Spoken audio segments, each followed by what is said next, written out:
Good morning. The committee will come to order.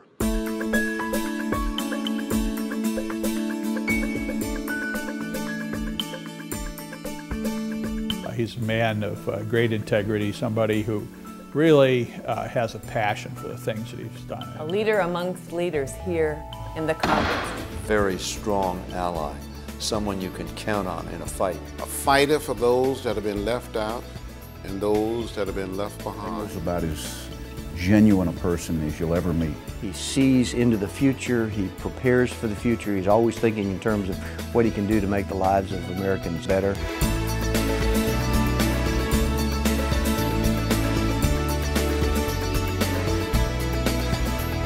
He's the Dean of the House, which means he's served in Congress longer than any current member.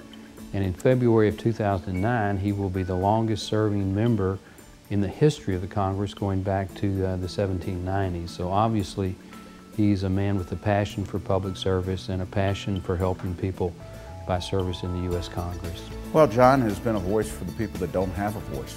He's been somebody who stood up for those who were disadvantaged in this country and who were afflicted by illness because he understood that without a voice in Washington, we couldn't solve the problems, that we couldn't increase the voice of those individuals. He has been the sponsor, as his father was before him, of a universal health care bill every year he's been in Congress, trying to make sure that all Americans had access to health care.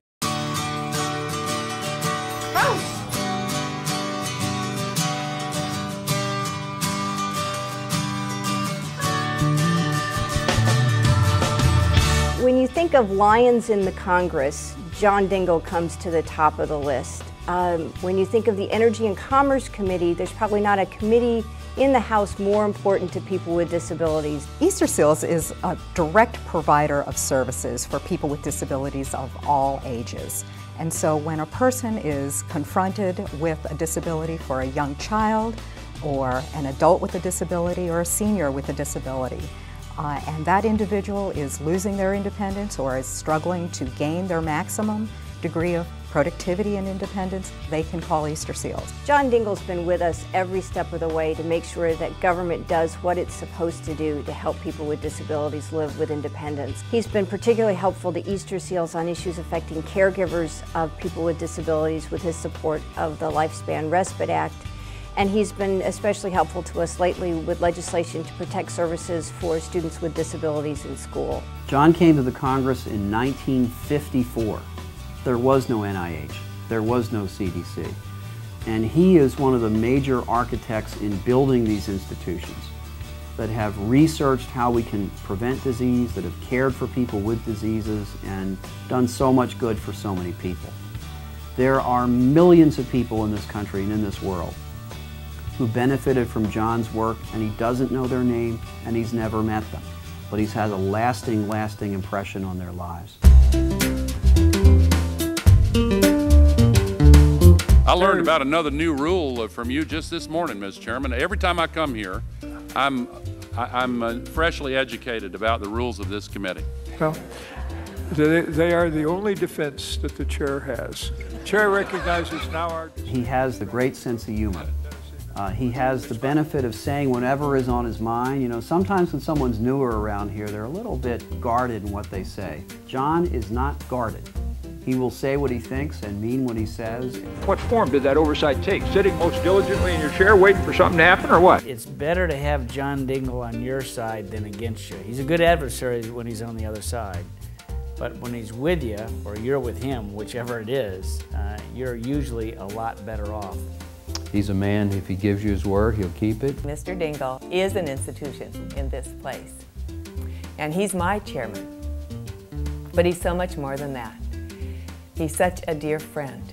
I came to Congress in some difficult circumstances, and he and his wife, the lovely Deborah, as he calls her, welcomed me, embraced me, made me feel wanted and loved in this place. John Dingell himself is a great sportsman. He loves to hunt.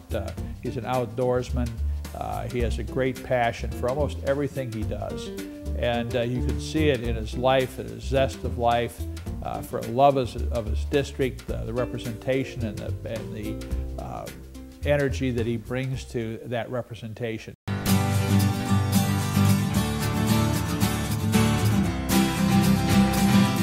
I remember when I was a freshman from Texas in 1982, and you reached out to me and offered me, I remember your advice pretty well. You said all the politics and the policy and the legislating, all that's well and good, but keep your life together, keep your balance, keep your family priorities, keep your health. It meant a lot to me. I want to thank you for your work, for your dedication, and your commitment to this institution. When I pass you in the halls so often, you look at me and you say, "Blessings on you." It's a lovely phrase. I would like to say this evening, blessings on you, John, and blessings on you, Debbie. So many of us, and I believe unborn generation, will be more than grateful to you. We love you. I hope you realize how much you've done for me and for all of your colleagues as a teacher. Here's to you, my chairman. We congratulate you on this recognition, but we also wish you the best in the many years ahead you've got as a representative, as the senior representative in the House of Representatives. Thanks, John.